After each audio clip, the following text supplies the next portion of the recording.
Good morning, everybody. We're here in New Hampshire, headed to Enfield, where we'll be campaigning today. We've got a town hall this evening at the community center, but just wanted to stop for a moment and talk about an important point with regards to what's happening with Iran. Secretary of State Mike Pompeo keeps saying over and over, the world is safer as a result of the bold actions President Trump took. But it's not. There are countless ways it undermines our national security interests, not the least of which is that it strengthens Al-Qaeda and ISIS. Now, both the United States and the Iranian militias have been fighting against Al-Qaeda and ISIS. But when American and Iranian forces are fighting with each other, Al-Qaeda and ISIS are able to reconstitute and strengthen. Now, this is something I've been warning about for months, and now it's happening. Just yesterday, the American commander in Iraq announced that our forces will no longer be directed against Al-Qaeda and ISIS, but instead we'll have to focus on defending ourselves against Iranian militias.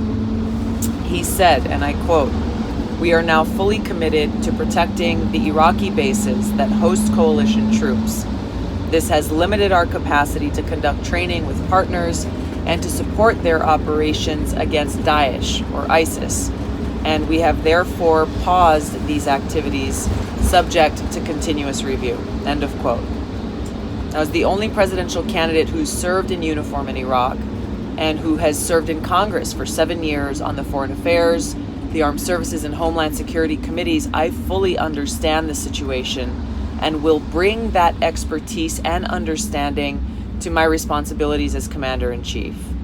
As someone who understands the situation in Iraq and Syria, I can tell you now that if we do not get our troops out of Iraq and Syria now, we will be dragged deeper and deeper into a quagmire and war that'll make the previous war in Iraq and the war in Afghanistan look like a picnic.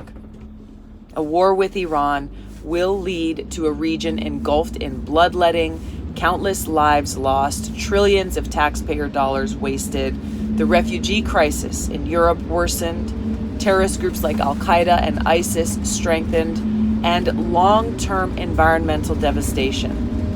Furthermore, such a war could easily lead to direct conflict between the United States and other nuclear powers, which would be a disaster for the world.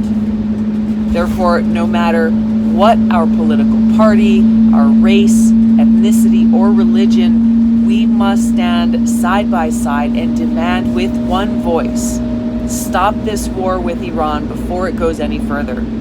Bring our troops home from Iraq and Syria now.